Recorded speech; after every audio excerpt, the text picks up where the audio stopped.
এখানে এই ঠান্ডায় দাঁড়িয়ে আছো কেন? জ্যাকেট ঠিক করতে করতে জিজ্ঞেস করেন ওমরান। ললাটে স্ত্রীর জন্য উৎকণ্ঠার ভাঁজ। মৌরি তার দেখেও কোনো জবাব দিল না। কি হলো? চলো, শীতে পুরো শরীর হিম হয়ে যাচ্ছে, তাড়াতাড়ি চলো। কিন্তু মৌরি সেই হাত ধরে থামিয়ে দিল। উমরান পেছন ফিরে তাকাতেই শান্ত কণ্ঠের দৃঢ় কথাগুলো কানে বাজল তার। আপনার আমার এই সম্পর্কে আমি শুরু থেকে নানান প্রশ্নে আটকে আছি। কোনো কিছুরই সঠিক জবাব নেই। সবটা দ্বিধা দ্বিধা আর দ্বিধা। মানিয়ে নিয়েছিলাম, কিন্তু আর পারছি না। বারবার একটা জায়গায় আটকে যাই আমি। আপনাকে ঠিকঠাক বুঝতে পারি না আমি। কি বলছেন বুঝতে পারি না, কি চান বুঝতে পারি না। আমার কাছে আপনি মানুষটা পুরোই একটা ধাঁধা। 2 দিনেই ক্লান্ত হয়ে পড়েছি আমি। এভাবে তো সংসার হয় না। আপনার মতো নির্লিপ্ত, নির্বিকার, অনুভূতিহীন এক জড় বস্তুর সাথে আমি ঘর করতে পারবো না। আমার অনুভূতির কোনো মূল্য নেই আপনার কাছে। আমি আর পারছি না এভাবে, মুক্তি চাই আমি। কিন্তু তার আগে সব প্রশ্নের উত্তরও চাই।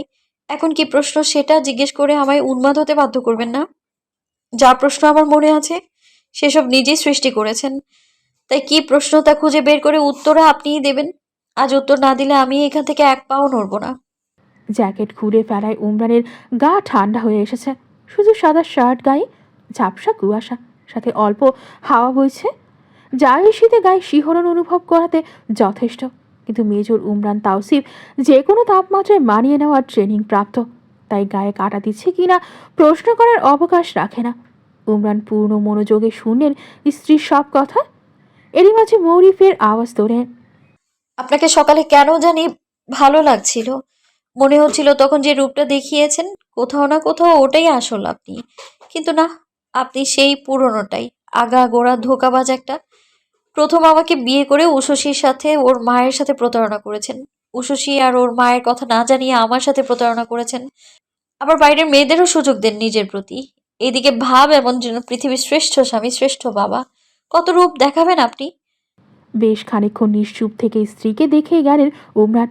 ঝাপসা কুয়াশায় মুখ দিয়ে শব্দ নিঃসৃত হওয়ার সাথে সাথে হালকা ধোঁয়া বেরোচ্ছে। সন্ধ্যার আধার নামছে ধরণীতে। ফুলবাড়ির চারপাশের নিয়ন আলোগুলোর কারণে স্নিগ্ধ মুখখানা ঝিলিক দিচ্ছে তার চোখের সামনে।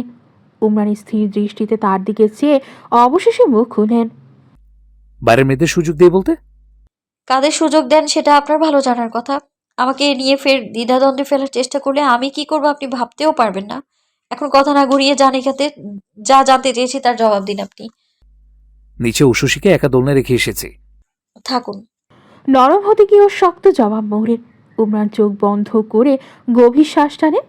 কাল সকালেও বলেছিলাম 2 দিন সময় দিলে আমি সবটা বুঝিয়ে দিতে পারবো তোমাকে, কিন্তু তুমি সেই জেদি মেয়েটাই থেকে গেলে শ্রেয়সী। সোজা জবাবে না আসে অন্য কিছু বলায় বিরক্তি ফুটতে গিয়ে অকস্মাৎ প্রশ্ন ফুটে উঠল চেহারায়। শ্রেয়সী? হ্যাঁ, কাল রাতে স্বপ্নে কেউ একজন এই নামে ডাকছিল। সকালে উঠে মনে পড়ল এই নাম আগেও কোথাও একটা শুনেছে শুনেছে মনে হচ্ছিল বারবার, কিন্তু মনে করতে পারছিল না। এখন মনে পড়ল মেজরের মুখেই শুনেছে সে। সেই প্রথম দিন যখন মৌরি প্রতারক ডেকেছিল বলে অকস্মাৎ রেগে গিয়ে তার উপর উঠে এসেছিল লোকটা। তারপর দুজনের অন্তরঙ্গ মুহূর্তেও কিছু কথা বলেছিল কানের কাছে ফিসফিস করে। তখনও এই নামটা শুনেছিল বোধহয়। তবে ওই অবস্থায় তেমন একটা মাথায় নিতে পারেনি সেসব। কিন্তু কাল স্বপ্নে এই ডাকি তো শূন্য। আমি মৌরি, মৌরি সওদাগর। কি নামে ডাকছেন আপনি আমায়? উমরা নির্বিকারে স্রেফ বলেন। আমি শ্রেয়সীর সাথে কথা বলছি, আমার একমাত্র স্ত্রী, আমার সন্তানের মা। মৌরি ঘন ঘন নিঃশ্বাস ফেলে কাছে আসে স্বামী। আবার সবটা বাধা মনে হচ্ছে তার। এইরকম ইচ্ছাকৃত করছে এসব। পেশিবহুল বাহুতে হাত রেখে শার্টের কাপড় মুঠোয় চেপে ধরে সে। আবার এলোমেলো কথা বলে আমায় ধাঁধায় ফেলতে চাইছেন? আপনাকে আমি মেরে ফেলবো উষে পাপা। ক্ষোভের চোখ চিকচিক করছে স্বল্প অশ্রুতে। কিন্তু সম্বোধন করা ডাকটা ভালো লাগায় ছেড়ে দিল উমরানের তনুমন। কোনটা এলোমেলো কথা মনে হচ্ছে তোমার? ঠান্ডায় আর ক্ষোভে কাঁপছে দেখে স্ত্রীকে না ছাড়িয়ে আরও কাছে টেনে নিলেন। সম্মুখের চুলগুলো সরিয়ে দেন সন্তর্পণে। মৌরি ছাড়াতে চাইলেও ছাড়েন না। উপরন্তু তীব্র ঠান্ডা বুঝে অজান্তে আরও গা ঘেঁষে দাঁড়ালো সে। দূরত্ব নেই দুদেহের মাঝে। উমান মৌরির গায়ের জ্যাকেটের ভেতর হাত গলিয়ে কোমর জড়িয়ে নিলেন। মৌরিকে আরেকটু আগলে নেন। যদি বলি তুমি মৌরি নও, শ্রেয়সী তোমার নাম? মৌরি ঘন ঘন শ্বাস টেনে তাকিয়ে রইল নিরুত্তর। উমরান ফের বলেন, শ্রেয়সী নেওয়াজ আমার স্ত্রী, প্রথমবার যাকে কবুল করেছিলাম, আমার প্রথম স্ত্রী, যার সাথে আগে একবার সংসার করেছি, আমি থেকেছি, ঘর করেছি, ছুঁয়েছি যাকে, আমার সন্তান পেটে ধরেছে যে, জন্ম দিয়েছে যে, আমাকে সর্বোচ্চ সুখ দিয়েছে যে, আবার হারিয়ে গিয়ে নিঃসঙ্গতার জীবন উপহার দিয়েছে দুটো মানুষকে, আমার মেয়ে উষসীকে আর আমাকে, ফিরে পেয়ে আবার শেষ যাকে কবুল করেছি সেই তুমি। থেমে যোগ করেন, বিশ্বাস করবে? চোখে চোখ রেখেই প্রশ্ন রাখলেন। শ্রেয়সীর যদি এতই অনুসন্ধিৎসা থাকে সে যে আর মাত্র একটা দিন অপেক্ষা করার ধৈর্য হচ্ছে না, তাহলে জানুক, সে সবটা জানুক। উমরান নিজেও এভাবে অন্য কোনো নাম পরিচয়ে নিজের বউকে মেনে নিতে পারে না। শ্রেয়সী শুধুই শ্রেয়সী, আর কেউ না, তার বউ, তার মেয়ের মা, আর কোনো কৃত্রিম পরিচয়ধারী মানবী না সে। তার ঠিকঠাক ওই মৌরি নামটা উচ্চারণ করতে মন সায় দেয় না ভেতর থেকে। তাও বেশ কয়েকবার মৌরি ডেকেছে প্রথম প্রথম, কিন্তু সেই কয়েকবারের পর আদতেই মৌরি নামের একজনের অস্তিত্ব ছিল জেনে আর স্বাচ্ছন্দ্য বোধ করেনি সে ওই নামে। বেশ খানিকক্ষণ চারপাশটা নীরবতায় ছেয়ে থাকলো, অথচ দুজনের দৃষ্টি দুজনাতে। একজন সামনের জনের মনোভাব বুঝতে চাইছে, অপরজন দৃঢ় অথচ মোহনীয় দৃষ্টি ফেলে হৃদয় মোহিনীকে দেখছে। আমাকে অন্য নামে ডাকছেন কেন? ফাজলামো পেয়েছেন? যদি প্রমাণ দেই? কেউ একজন যা তা প্রমাণ দিলেই আমি মেনে নিব যে আমি নই। ব্যঙ্গ করে কথাখানা বলার সঙ্গে সঙ্গে কোমরে চাপ অনুভব করল সে। পা দুটো ছাদের ফ্লোর থেকে কিছুটা উপরে উঠে গেল, তবে আঙুলগুলো তখনও ফ্লোরে ছুঁয়ে আছে। ভারসাম্য ঠিক রাখতে দু হাতে স্বামীর গলা জড়িয়ে নিতেই কানে বাজত তার দৃঢ় কণ্ঠ। মানতে হবে। আগে থেকে একে অপরের সংস্পর্শে থাকা অপ্রত্যাশিত টানে দু দেহে ঘর্ষণ হয়েছে। মৌরির নাজুক দেহখানা দৃঢ় দেহটার সাথে ঘেঁষে নিচ থেকে অল্প করে উপরে উঠে গেছে। তার শরীরের বাঁকগুলো সামনের জন্য স্পষ্ট অনুভব করছে, তা মৌরি বেশ বুঝল। চোখ খিচে নেয় সে চিনচিনে ব্যথায়। স্বামীর কাঁধ খামছে ধরে সে। ঠিক আছে, দেখান আপনার প্রমাণ, আমিও দেখি। আমাকে আমি নই প্রমাণ করতে কি কি রামলীলার কাহিনী রচনা করেন আপনি। প্রমাণ বেশ আছে আমার কাছে, তার আগে তুমি যে মরি নাও তা প্রমাণ করতে পারলে কি করবে বলো? অতি নৈকট্যে থাকা চেহারাটায় চোখ বোলাতে বোলাতে বলেন। প্রহসন কণ্ঠে কথাগুলো বলে জিরোতে পারল না সে। তার আগেই তাকে নিজের কাছ থেকে ছেড়ে দাঁড় করিয়ে দিল তার স্বামী। সে ঠিক হয়ে দাঁড়ানোর আগে উমরানকে দেখল ফ্লোরে বসে তার গায়ের কাপড়ে হাত দিতে। পরনের কামিজ সরিয়ে পাজামার ফিতেতে হাত দিয়েছে উমরান। মৌরি বিস্মিত হয়ে ফিতেটা ধরে নিয়ে পিছু হটে যায়। পাগল আপনি? এগুলো কোন ধরনের অসভ্যতামি? যা তা শুরু করে দেন দেখছি আমি। উমরান তার কথা উপেক্ষা করে যান। চুপ। আমার উষসী পৃথিবীতে আসার চিহ্ন দেখাবো তোমাকে সবার আগে। তুমি ওটা অস্বীকার। আরও কিছু বলতে চেয়েছিলেন উমরান, কিন্তু উষসীর ক্ষীণ ক্রন্ধন স্বর কানে আসতেই থেমে গেলেন। দুজনের দৃষ্টি তখনও একে অপরের দিকে। মরি স্বস্তির নিঃশ্বাস ফেলে উষসীর কণ্ঠ শুনে লোকটা যখন তখন যা তা শুরু করে দেয়। কি আশ্চর্য, এমন একটা লোক জুটল তার কপালে। স্বস্তির শ্বাস টেনে ধীরে ফিতেটা আটকে নিল সে। উষসীর কান্নার বেগ বাড়ছে বুঝে তাড়াহুড়ো করে চলে যায় দুজন। এরপর আর এই নিয়ে কথা তোলেনি। বাবা মা কারো দেখা না পেয়ে দোলনায় উষসীর সে কি কান্না। উমরান কোলে নিয়ে সান্ত্বনা দিতে দিতে আদুরে কণ্ঠে অনেক কিছু বোঝায়, কিন্তু মায়ের মতো যেদি মেয়ে তার শান্ত তো হয় না। উঠে পাপার গালে নাকে ছোট ছোট আঙুলের তীক্ষ্ণ নখে খামচে দেয় কাঁদতে কাঁদতে। পরে মৌরি কোলে নিয়ে গান টান শুনিয়ে এলোমেলো নানান কথা বলে কান্না থামায়। ততক্ষণে উষসীর জন্য তার পাপা খাবার তৈরি করে আনলে সেসব খাইয়ে আস্তে ধীরে ঘুম পাড়ায়। সেই রাতের পর দুদিন কেটে গেছে। মৌরি এই দুদিনে আর ওসব নিয়ে কোনো কথা তোলেনি। উমরানের এই কাজে যথেষ্ট ভয় পেয়েছে সে। আবার কিছু জানতে চাইলে না জানি নতুন কোনো পাগডামি শুরু করে দেয়। কি একটা লজ্জার ব্যাপার, ওই লোকের মধ্যে এমন লজ্জাজনক একটা কাণ্ড ঘটিয়েও কোনো ভাবাবেগ দেখেনি মৌরি। সে ভেবে নিয়েছে সঠিকভাবে জবাবদিহিতা করতে চায় না বলেই উমরান ওসব মন গড়া কাহিনী বলে তাকে বিভ্রান্ত করতে চেয়েছিল। তারপর থেকে স্বাভাবিক কেটেছে দুটো দিন। গতকাল আবার তিনজন বাহিরে গিয়েছিল। মরির জন্য স্বাভাবিক পরনের পোশাক, শীতের কাপড় সহ যাবতীয় দরকারি জিনিস কিনতে একবার সময় করে শপিংয়ে যাওয়া দরকার, এমনটা ভাবছিল উমরান।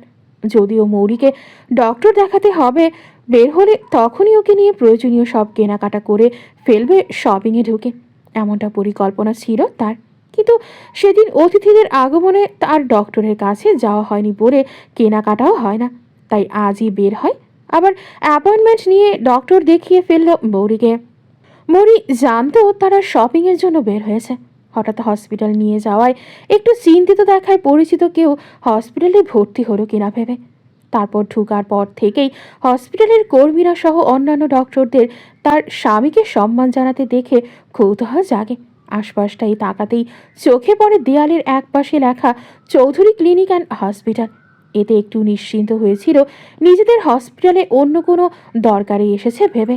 কিন্তু পরে যখন দেখে তার নামেই অ্যাপয়েন্টমেন্ট, তখন কপাল কুঞ্চিত করে জানতে চায়, কি ব্যাপার? আমার আবার কি হলো? আমার নামে ভিজিট কেন? মৌরি বিস্মিতই বটে। তার অসুখ হয়েছে, অথচ নিজেই জানে না। উশুসি তখন পাপার করে তাই নাই করছে। হাত ধরে নিজ গালে মেয়ের আদর নিতে নিতে উমরান বলেন, কিছু সমস্যা আছে। তোমার অ্যাক্সিডেন্ট হয়েছিল কয়েক বছর আগে, তার জন্য কিছু টেস্ট করতে হবে। মৌরি জানে তার অ্যাক্সিডেন্টের ব্যাপারে, যদিও মনে নেই সেসব। কিন্তু ভাইয়া বলেছিল ট্যুরে গিয়ে অ্যাক্সিডেন্ট হয়েছিল তার। অনেকদিন অসুস্থ ছিল সে ওই অ্যাক্সিডেন্টের পর। কিন্তু তখনই যা কয়েকবার ডক্টর দেখাতে গিয়েছিল বাবা মা কিংবা ভাইয়ার সাথে, এরপর আর তেমন ডক্টর দেখাতে নিয়ে যায়নি কেউ। হয়তো সুস্থ হয়ে গিয়েছিল বলে। কিন্তু এতদিন পর আজ আবার এসব নিয়ে ডক্টর দেখাতে হচ্ছে কেন? আর উশুসির পাপাই বা জানলো কি করে? আমার অ্যাক্সিডেন্টের বিষয়ে আপনি জানলেন কি করে? ভাইয়া বলেছে? অনবের সাথে যেহেতু দেখা করেছিল একবার, তাই নিজের উত্তরটা ভেবে নিয়ে প্রশ্ন রাখে। উমরান ততক্ষণে দুজনকে নিয়ে করিডোরে ডক্টরের কেবিনের বাইরে বেঞ্চটায় বসেছে। মৌরির প্রশ্নে এক নজর তাকায় উশুসির পিঠে। হাত রেখে অল্প দোলাতে থাকে। অ্যালকোহল, ফিনাইল সহ তীব্র জীবাণুনাশক আর ঔষধের গন্ধে সে কিছুটা অস্থির হয়ে উঠেছে। মৌরির স্বামীর দিকে প্রশ্নাতুর চোখে চেয়েছিল। উত্তরে এক নজর তাকানোর মানে সে হ্যাঁই ধরে নিল। মুখটা ফিরিয়ে সামনে তাকায়। কুঞ্চিত ললাটের ভাঁজ মেলায়নি। হঠাৎ ডক্টর দেখাতে হবে জেনে আর ভালো লাগছে না তার। সব তো ঠিক ছিল। আমার শরীরেও আর কোনো ক্ষত বা আঘাত কিছুই নেই। অসুস্থ বোধ করি এমনটাও না। তাহলে ডক্টর কি দেখে ওষুধ দেবে আমায়? ডক্টর কি দেখে ওষুধ দেবে সেটা ডক্টরই ভালো বুঝবেন। আর তেমন কোনো ওষুধ দেবে বলে তো মনে হয় না। কিছু বিষয় জানতে চাইবে, তারপর দু একটা টেস্ট দেবে। এটুকুই আই থিঙ্ক। এত ভয় পেও না, রিল্যাক্স। স্বামীর আশ্বস্ত বাণী শুনেও শান্ত থাকতে পারল না মৌরি। আর আরও নানান প্রশ্ন থাকলেও অস্থির উশুসিকে সামলাতে ব্যস্ত দেখে আর ঘাটায় না স্বামীকে।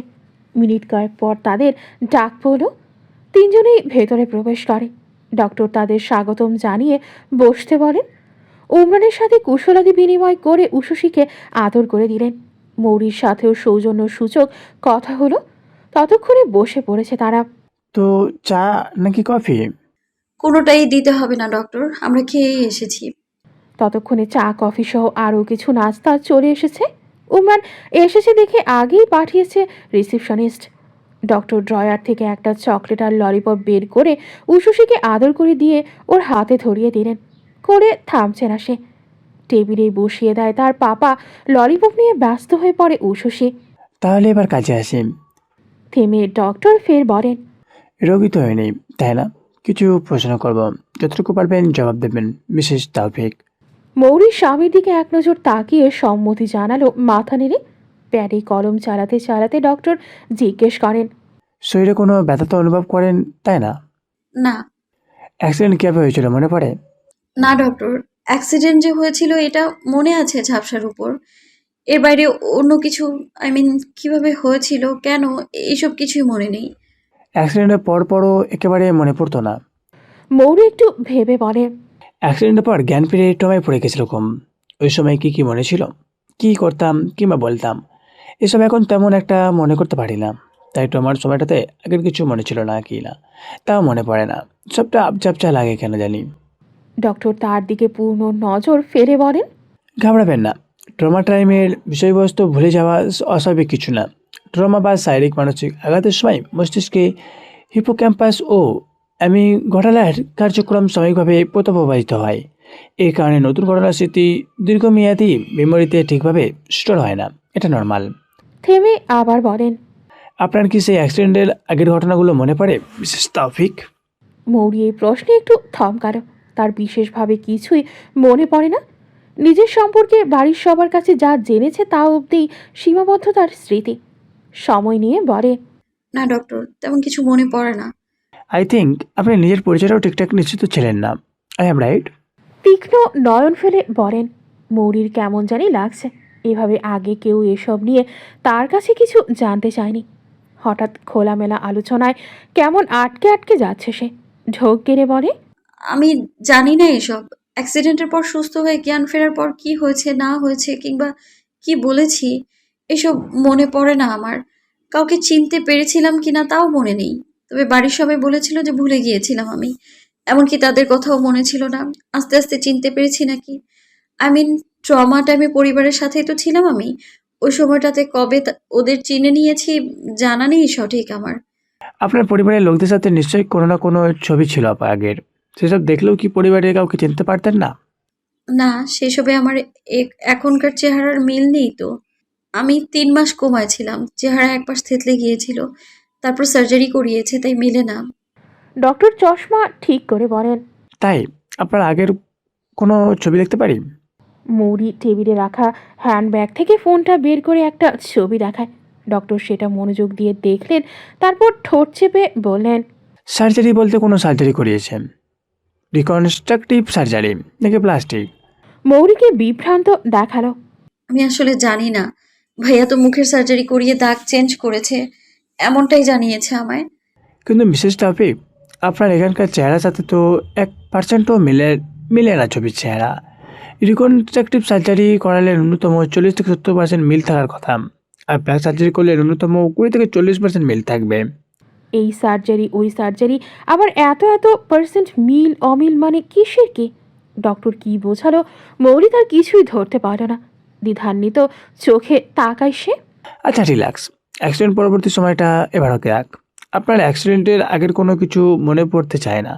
ধরুন পাস্টের সাথে রিলেটিভ কিছু একটা দেখলেন, তখন আপনার আবছা আবছা করে পাস্টের সেই ঘটনা মনে পড়ল, এমনটা কি হয় না? প্রশ্নটা করে তীক্ষ্ণ দৃষ্টিতে তাকান। মৌরি ভেবে চিনতে সময় নিয়ে জবাব দেয়, না তো, এটা তেমন একটা হয় না, কিংবা খুব রেয়ার। আমি আসলে মনে করতে পারছি না এমনটা ঘটেছে বলে। তবে আমি ট্রমা টাইমটা কেটে যাওয়ার পরেও প্রায় রাতেই ঘুমোলে অদ্ভুত অদ্ভুত স্বপ্ন দেখতাম। এটা অ্যাক্সিডেন্টের সাথে কোনোভাবে রিলেটেড নাকি অন্য কোনো কারণে তা নিয়ে ধারণা ছিল না আমার। মা বলেছিল রাতে আজে বাজে স্বপ্ন দেখে ভয় পাওয়ার এটা স্বাভাবিক, এমনটা অনেকেরই হয়। তেমনই ছিল আমার বিষয়টা। পরে আস্তে আস্তে একেবারেই কমে যায় সেসব। কিন্তু ৩-৪ দিন আগে হঠাৎ আবার দেখলাম ওইরকম স্বপ্ন। অ্যাক্সিডেন্টের বিষয়টাও দেখেছি সেই রাতে।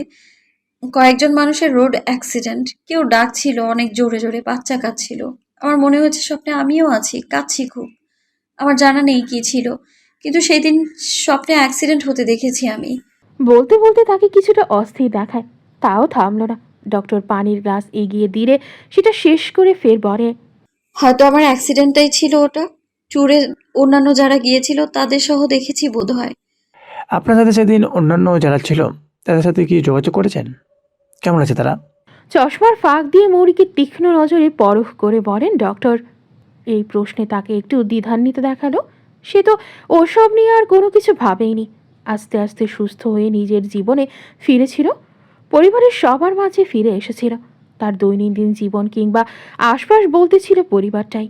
কোথাও কোনো আত্মীয় স্বজন প্রতিবেশীদের বাড়িতে কিংবা কোনো জায়গাতেও যাওয়া হতো না, কারণ বাবা চাচুরা পছন্দ করে না। সে ছোট থেকে রক্ষণশীলভাবে বড় হয়েছে, এমনটাই তো জানে। তেমন বন্ধুবান্ধব নেই অনামিকা ছাড়া। না, খোঁজ নেওয়া হয়নি আসলে। ধীরে জবাব দেয় মৌরি। কে কে ছিল গাড়িতে তা জানা আছে? বন্ধুরাই ছিল নিশ্চয়ই। কলেজ থেকে ট্যুরে বন্ধু বান্ধব আর শিক্ষকরাই তো যায়, এ কথা মাথায় রেখে জবাব দেয়। ঠিক আছে মিসেস টপিক, আপনাকে অসংখ্য ধন্যবাদ সুমিলি কোঅপারেট করার জন্য। আপাতত আর কোনো প্রশ্ন নেই আমার, তবে কিছু টেস্ট করতে হবে। আপনার হাজব্যান্ডের সাথে যান, টেস্টগুলো করে বাড়ি ফিরতে পারবেন। বাকি বা যা করণীয় আপনার হাজব্যান্ডকে দিয়ে হয়ে যাবে। তাও আপনাকে দরকার পড়ছে মনে হলে আমি জানাবো মিস্টার তাওফিককে, ওনার সাথে চলে আসবেন আপনি। প্যারে কিছু লিখতে লিখতে কথাগুলো বলছিলেন। লেখা শেষে মৌরির দিকে দৃষ্টি ফেলেন। আর হ্যাঁ, কোনো রকম টেস্ট নেওয়ার প্রয়োজন নেই সব নিয়ে। আমি আমার সাধ্য অনুযায়ী চেষ্টা করব আপনার মেমোরি ফেরানোর, কিন্তু বাকিটা আপনার হেলথ আর ভাগ্যের ওপর। এই নিয়ে টেস্ট নেওয়ার দরকার নেই, মনে পড়লে পড়বে, না পড়লে নেই। এ আর এমন কি, স্বামী সন্তান তো আছেই, আর কি চাই। তাদের নিয়ে সুখে থাকুন, আর টেস্টগুলো করিয়ে নেবেন। থেমে আবার বলেন, আচ্ছা, আমি বরং মিস্টার তাওফিককে ডাকছি, ওনাকে বুঝিয়ে দিই। আপনি মেয়েকে সামলাতে পারেন তো এবার? উমরান মাঝ সেশনেই উশুশির অতিরিক্ত জ্বালাতনে ডক্টরকে একটু বুঝে শুনে এগোতে বলে বাইরে চলে গিয়েছিলেন। মৌরি বের হতেই সে মেয়েকে কোলে নিয়ে নিল, আর উমরানকে ডক্টর ডাকছে তা জানায়। ডক্টর তাকে সবটা বুঝিয়ে দিলে চলে যায় টেস্ট করতে। 3টে টেস্ট দিয়েছে। প্রথমটা এমআরআই, তারপর ইসিজি আর রক্ত পরীক্ষা। সব টেস্ট শেষে বেরিয়ে গেল তারা। মৌরি উশুশির গায়ে শীতের কাপড় ঠিকঠাক জড়িয়ে দেয়। কয়েকদিন ধরে খুব বেশি শীত পড়ছে। চট্টগ্রামে তাপমাত্রা 14 ডিগ্রি সেলসিয়াসে নেমে গেছিল কাল। নিজেও গায়ে শাল জড়িয়েছে উমরান। এক হাতে উশুশিকে কাঁধে ফেলে নিয়ে অন্য হাতে মৌরিকে ধরে বেরিয়ে যান। কাল সকালে বের হলে তখন একবার এদিকে এসে নিয়ে নেবে রিপোর্টগুলো। তারপর তারা যায় শপিং করতে। প্রিলেগ্যান্ট মলে ঢুকেছিল। সেখান থেকে সব রকম কেনাকাটা শেষে অল্প ঘোরাঘুরি করেছে পার্কে। ক্যাফেতে ঢুকে আবার খাবার সেরে আসে। শপিং মল থেকে দামি দামি খেলনা পোশাক কিনে উশুশির ফুটপাতে বসা দোকানে বাহারি খেলনা দেখে চোখে মুখে আগ্রহ, মুখে নানান শব্দ। হাত দেখিয়ে আম্মা পা শব্দ করছে ওদিকে যেতে। কোল থেকে গা ঠেলছে। বিশেষ করে ঝিলমিল বেলুন দেখে কোলে থাকতেই চাইছিল না। তা বুঝে মৌরি স্বামীকে বলে, আবার সেখান থেকেও নিল কিছু খেলনা আর একটা বেলুন। তারপর রাস্তার ধারে বসা ভাপা পিঠার স্টল থেকে অল্প স্বল্প পিঠা খেয়ে পার্কিং লটে চলে গাড়ির উদ্দেশ্যে। তখন উশুশিকে এক হাতে করে নিয়ে মৌরিকেও অন্য হাত ধরে রেখেছে ওমরান। রাস্তার ধারে হাঁটছে পার্কিং লটে যাওয়ার উদ্দেশ্যে। চারদিকে মানুষের ভিড় কম, মোটামুটি খালি রাস্তা। মৌরি কি ভেবে একটু ডাকে স্বামীকে। শুনুন, একটা কথা ছিল। তখনই দূরে কোথাও একটা গাড়ি উচ্চ শব্দে হর্ন বাজালো। তাই ওমরান শুনতে পেলেন না স্ত্রীর ডাক। মৌরি স্বামীর বাহুতে হাত শুয়ে ডাকে। আপনাকে বলছি। উমরান ঘাড় ফিরিয়ে পাশে তাকান, কপাল কুঞ্চিত করে শুধান, কিছু বলবে? আর কিছু দরকার? না, আর কিছু কিনতে হবে না। আমি আসলে একটা কথা জানতে চাইছিলাম। কি কথা বলো? মানুষজন কম হওয়ায় নির্বিঘ্নে হাঁটা যাচ্ছে। উশুশি পাপার কাঁধে মাথা ফেলে রেখেছে। হাত নেড়ে নেড়ে আপন মনে নানান শব্দ করছে। বলতে চাইছি, আপনাকে কি ভাইয়া বলেছে আমাকে ডক্টর দেখানোর কথা, আগের মেমোরিগুলো ফিরিয়ে আনার জন্য? এক নজর তার দিকে তাকিয়ে বলেন, তোমার ভাইকে বলতে হবে? আমি নিচে তোমার ট্রিটমেন্ট করাতে পারি না তোমার মেমোরি ফেরাতে? উফ, সোজা কথা আপনার মুখ থেকে আসে না, তাই না উশসী পাপা? সব কথা ঘুরিয়ে ফিরিয়ে কেন বলতে হবে? একটা মানুষ, কি একটা মানুষ আপনি! বিরক্তি স্পষ্ট মৌরির কণ্ঠে। অর্ণব বলেনি, আমি ভেবেছি ডক্টর দেখানোর কথা। এমনটা বলে দিলে কি সমস্যা? সব কথা পেঁচাতে হবে। মৌরি বিরক্ত স্বামীর স্বভাবে। অবশ্য অন্য কারোর সাথে করে না এমনটা। স্পষ্টভাষী মনে হয় অন্যদের সামনে। শুধু তার বেলাতেই যত কথায় মার প্যাচ। তোমারই। উমরান কি বলেছে শুনতে না পেয়ে মৌরি বিরক্তি ধরে রেখে প্রশ্নাতুর চোখে তাকায়। কি জানতে চায়? বলছি, মানুষ যেমনই হই না কেন, তোমারই। পরদিন ফুলবাড়িতে মৌরির বাপের বাড়ির লোকজন এসেছে। সকাল 11টার দিকে এসেছিল। সেই থেকেই ফুলবাড়ি কোলাহলপূর্ণ। বাচ্চাদের হইচই থেকে পুঁই পাখির তাদের অনুকরণের শব্দ। সব মিলিয়ে প্রতিদিনের মতো শান্ত নেই বাড়িটি।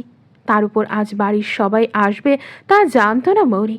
অকস্মাৎ তারা আসবে খবর শুনে সকাল থেকেই শুরু হয়েছিল তার তাড়াহুড়া। সেই তাড়াহুড়ো তাদের আসার পর আপ্যায়ন শেষ হলে তবেই থেমেছে। দুপুরের রান্না নিয়ে চিন্তায় ছিল সে। এতগুলো মানুষের জন্য বাচ্চা নিয়ে একা হাতে রান্না মুখের কথা নয়। তার উপর উশুশির পাপা সকালেই বের হয়ে গিয়েছিল কোথাও, তখনও আসেনি। শুধু ফোন করে তার বাপের বাড়ির লোকজন আসবে জানিয়েছে। তারপর থেকেই কাজে লেগে গিয়েছিল। কিন্তু বাড়ির লোকেরা শীত পিঠা নিয়ে এসেছে, সাথে নানান পদের রান্না। তাই দুপুরের রান্না নিয়ে আর কষ্ট করতে হলো না মৌরিকে। এটা চট্টগ্রামের একটা রীতি। শীতের সময় ভাপা পিঠা নিয়ে সবাই মিলে মেয়ের শ্বশুর বাড়ি যায়। পিঠা নিয়ে মূল আয়োজন হলেও সাথে গরুর মাংস কিংবা হাঁসের মাংস, খেজুরের রস সহ অন্যান্য হরেক রকম রান্নার পদ থাকে। তাই ওসব নিয়ে এসেছে দেখে মৌরির রান্নার তাড়াহুড়ো থামল। তখন তারা সবাই বসার ঘরে। দুপুরের খাওয়া দাওয়াও হয়েছে। তুরাম মৃন্ময় উশুশিকে নিয়ে খেলছে। বসার ঘরে শুধু তারা, বড়রা আর মৌরি সহ তার স্বামী। মৌরির বাবা আর চাচু একপাশে তার স্বামীর সাথে কথাবার্তা বলছে, মা চাচি একপাশে। ফোনে কার সাথে কথা সেরে বারান্দা থেকে এসে মৌরির পাশে বসল। মৌরির মা চাচি নিজেদের আনা খাবার কোনোটাই তেল মশলা লবণ কম বেশি হয়েছে তা নিয়ে আলোচনা করছে। মৌরি আনমনে পাশে বসা ভাইকে জিজ্ঞেস করল, ভাইয়া, আমার চেহারায় যে সার্জারি করিয়েছো বলেছিলে একবার, ওটা কেমন সার্জারি? অনব থমকালো বোনের প্রশ্নে। চেহারায় চোখ বোলায় সেথায় আনমনাভাবে স্পষ্ট। অনব এক মুহূর্তের জন্য ভেবেছিল তার বোন সবটা জেনে ইচ্ছে করে প্রশ্নটা করেছে, তাদের মিথ্যা চোখে আঙুল দিয়ে দেখিয়ে দিতে। কিন্তু ভাবনা অসত্য বুঝে গভীর শ্বাস টানে, স্বাভাবিক হয়ে শোধায়, কেন বলো তো, হঠাৎ এই প্রশ্ন যে? কাল ওনার সাথে ডক্টর দেখাতে গিয়েছিলাম। ডক্টর অনেক কিছু জানতে চেয়েছেন। আমি অতীতের কিছুই মনে করতে পারি কিনা, জ্ঞান ফেরার পর তোমাদের সবাইকে চিনতে পেরেছিলাম কিনা, আরো অনেক কিছু। তখন আগের ছবি দেখতে চাইলো, দেখে বলল এখনের সাথে কোনো মিল নেই। কি কি সার্জারি করালেও নাকি কত কত পার্সেন্ট যেন মিল থাকে বলল। আমি কি এতটাই চেঞ্জ হয়ে গেছি ভাইয়া? অনব তার কথা পূর্ণ মনোযোগে শুনল। বুঝলো ডক্টর কিছু ইঙ্গিত দিয়েছে মৌরিকে। প্লাস্টিক সার্জারি আর রিকনস্ট্রাকটিভ সার্জারির কথা জানিয়েছে। সে থেমে বলে, তোর ফোনে তো আছে আগের ছবিগুলা, নিজেকে দেখে কতটুকু মিল পাস এখানের সাথে? নিশুতি রাত, বাহিরটা ঘন কুয়াশার আস্তরণে নিমজ্জিত। ঘুমিয়ে আছে সারা শহর।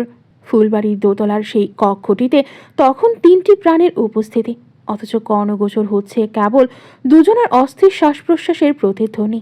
দেয়ালে নেচে ওঠা তাদের ছায়া দুটো একে অপরের সাথে মিলেমিশে একাকার, যেন কোনো ফাঁক ফোকর নেই। দুটি দেহ, দুটি অস্তিত্ব পরস্পরের ভেতরে বিলীন হতে ব্যস্ত।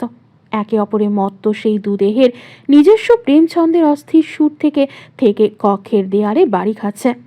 স্পন্দিত হৃদয় আর হাঁপানো নিঃশ্বাসের সাথে সাথে কক্ষের বাতাস ভারী হয়ে উঠছে। ঘর্মাক্ত শরীর আর প্রেম রসের অদ্ভুত এক ঘ্রাণ চারপাশে ছড়িয়ে পড়েছে। সেই মুহূর্তে তৃতীয় কোনো সত্তার অস্তিত্ব নেই তাদের মাঝে। তখন মরি শ্রেয়সী, মেজর উমরান তাওসিফ চৌধুরীর একাধারে দুবার নিজের নামে সিলবদ্ধ করে নেওয়া স্ত্রী, উশুসী তাওসিফ চৌধুরীর জন্মদাত্রী মা, কোনো কৃত্রিম পরিচয়ধারী মৌরি নয়। উমরান যার মাঝে নিজেকে জাহির করছে, যার ভেতর নিজেকে বিলীন করছে, সে শুধু এবং শুধু শ্রেয়সী নেওয়াজ। শ্রেয়সী নিজে তা না জানলেও এটাই চিরন্তন সত্য। শ্রেয়সী ক্লান্ত, স্বামীর প্রেমী উন্মাদনার মধুর ছন্দে তালে মেলাতে না পেরে মুষড়ে পড়েছে। ক্ষীণ কণ্ঠে বিছানার চাদর আঁকড়ে ধরে উমরানকে থামতে বলে, কিন্তু উমরান তখনও ক্ষিপ্র গতিতে নিজের প্রেম প্রিয়াস মেটাতে ব্যস্ত। কিছু মুহূর্ত পর আত্মতৃপ্তি মিললে কপালে আর অধরে অন্তিম মিলন স্পর্শ দিয়ে তবেই সে ছাড়ে শ্রেয়সীকে। পাশাপাশি শুয়ে আছে দুজন। সফেদ চাদর গায়ে শ্রেয়সীকে বুকে টেনে নিজের সাথে আগলে রাখেন উমরান। ক্লান্ত শরীর দুটো বিশ্রাম নেয়। নীরবতায় কেটে যায় বেশ কিছুক্ষণ। তারপর ক্ষীণ ক্লান্ত কণ্ঠে শ্রেয়সী বলে ওঠে, উশসী হিসু করে দিল নাকি, দেখে আসুন একটু, জেগে যাবে আবার। উমরানের আঙুল তখন তার চুলের ভাঁজে আলতো করে চলেছে। হিসু করলে নড়েচড়ে উঠবে, আমি দেখব, তুমি ঘুমাও। আর কোনো কথা বলে না শ্রেয়সী। ভারী নিঃশ্বাস ফেলে পড়ে থাকে উমরানের বুকে। নীরবতা চাদর ভেদ করে কিছুক্ষণ পর ভেসে আসে উমরানের কণ্ঠ, ঘুমাচ্ছ না কেন? সে জেগে আছে মেজর বুঝলো দেখে শ্রেয়সী কিঞ্চিত অবাক হয়, তবে শান্ত কণ্ঠে জবাব দেয়, এমনি। আপনি ঘুমাচ্ছেন না কেন? উমরান চাদরের ভেতর হাত বাড়িয়ে তার ধনুকের ন্যায় বাঁকানো কোমরে রাখেন তা। নরম শরীরটা টেনে একটু ওপরে তুলে নেন। শ্রেয়সীর মাথা এসে ঠেকে তার চিবুকে, কানের কাছে মুখ এনে বলে, এত চিন্তিত কি নিয়ে? শ্রেয়সী মাথা তুলে তার দিকে তাকায়, চোখের মনি ঘুরিয়ে স্বল্প কৌতূহলে বলে, আমি চিন্তিত? চাহনিতে সেই পুরনো শ্রেয়সী ভাবটা। উমরান তার নাকে আঙুল ছুঁয়ে ঠোঁটের কোণে হাসির রেখা টেনে বলেন, তা তো তুমিই ভালো জানবে। তাহলে আপনি বলছেন যে? বলবো না? কাল থেকে আপন মনে কি এত ভাবা হচ্ছে? তার প্রশ্নে শ্রেয়সীর কৌতূহলী নেত্র কিছুটা নেতিয়ে গেল। মুখ ফিরিয়ে ফের নীরবে স্বামীর বুকে মাথা রাখে। উমরানের উন্মুক্ত পুরুষালী বুকে আনমনে হাতের আঙুল চালায়। কি জানি কি আঁকিবুকি করছে। সময় নিয়ে নিজেই বলে, তেমন কিছু না, বেশি দেখছেন। নিম্নস্বর তার, উমরান নিজের বাম হাতে শ্রেয়সীর গালে ছুঁয়ে আবার নিজের দিকে ফেরান। আমার প্রতি খুব অবিশ্বাস, তাই না? তেমন কিছু না, ভুল ভাবছেন। এড়িয়ে বলে সে। ভুল ভাবছি? কাল থেকে অন্যরকম হয়ে আছো। তোমার মনে অজস্র প্রশ্ন, দ্বিধাদ্বন্দ্ব, কৌতূহল, অনেক কিছু।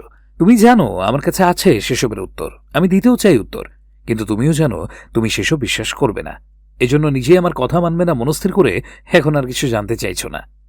একটু জিরিয়ে শ্রেয়সীর চোখে চোখ রেখে বলে, এত অবিশ্বাস কেন? একটু শুনলে, কি বলতে চাইছি বুঝলে কি সমস্যা? কোথাও সব শুনলে আমায় বিশ্বাস করতে বাধ্য না হয়ে যাও, এ নিয়ে ভয় হয়? মানে দাঁড়ালো আমি যা বলবো তুমি জানো তা মিথ্যে না, কিন্তু তাও ঠিক করে নিয়েছো বিশ্বাস করবে না। আবার সব শুনলে বিশ্বাস করে ফেলবে, ভয়ে এড়িয়ে যাচ্ছ। অল্প ইঙ্গিত পেয়েও আর জানতে চাইছো না কিছু। এত দ্বিধাদ্বন্দ্ব কেন শ্রেয়সী? তার গালে হাত রেখে কথাটা বলতে বলতে চোখে মুখে আকুলতা ভেসে উঠল উমরানের। ইঙ্গিত যা পেয়েছো, তারপর মনের ভেতরে যা যা প্রশ্ন জাগছে তা জানো, উত্তর শোনো। নিজেও ভাবো যা বলছি তা যুক্তিযুক্ত নাকি অবান্তর। সবটা নির্বিঘ্নে ভাবলে দেখবে নিজে সব জট খুলে ফেলেছ। বাকি কিছু নিয়ে তাও দ্বিধা থেকে গেলে আমায় আবার জানাও, আমি মিলিয়ে দিচ্ছি সবটা। আমাকে এখনো বিশ্বাস না হলে যাকে বিশ্বাস হবে তাকে জিজ্ঞেস করো। সদাগরবারে যে কাউকে জিজ্ঞেস করো, সেও যদি আমার হয়েই বলে, তাহলে সব মেনে নিতে কিসের আর দ্বিধা? আমি স্পষ্টই বুঝতে পারছি তুমি এখন কিছু বিষয় বুঝেও স্বেচ্ছায় পালিয়ে বেড়াচ্ছ। কেন শ্রেয়সী? পালিয়ে আর কতদিন থাকবে? আমি তোমার শেষ গন্তব্য। আমি আর আমার মেয়ে তোমার নিজ হাতে গড়ে আবার রেখে যাওয়া গোটা একটা জগৎ, তাতে থেকে পালিয়ে বেড়াবে? শ্রেয়সী বুকে পড়ে থেকে সবটা শুনল। সময় যায়, কিন্তু নীরবতা তখনও তাদের মধ্যে বাসা বেঁধে আছে। উমরান ভেবেছিলেন শ্রেয়সী এবার অন্তত কোনো প্রশ্ন রাখবে বিশ্বাস করার, কিংবা সে যা বলবে তা ভেবে দেখা নিয়ত রেখে, কিন্তু কোনো শব্দ এলো না বুকের ওপর পড়ে থাকা কোমল দেহের মেয়েটির তরফ থেকে। হতাশায় চোখ বুঝে গভীর শ্বাস টেনে নিলেন ওমরান, তবে একটুও বিরক্ত হলেন না স্ত্রীর উপর, বরং কোমলদেহী মেয়েটার পিঠে থাকা বন্ধন আরও দৃঢ় হলো।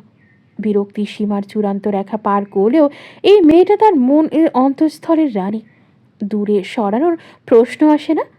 চোখ বুঝে নেন শ্রেয়সীকে আর জোর না দিয়ে, কিন্তু কিছু সময় যেতে আকস্মিক বুকে তরল জাতীয় পদার্থের স্পর্শে ভেজা ভাব অনুভব করে কিছুটা থমকালেন।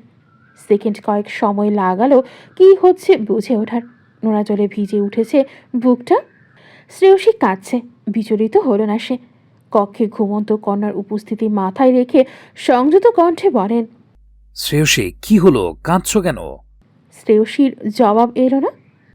এই শ্রেয়সী, কাঁদছো কেন শোনা? কি হয়েছে? আমার কথায় কষ্ট পেয়েছো? বলতে বলতে তার মাথা তুলতে চাইলেন, কিন্তু শ্রেয়সী নড়ল না।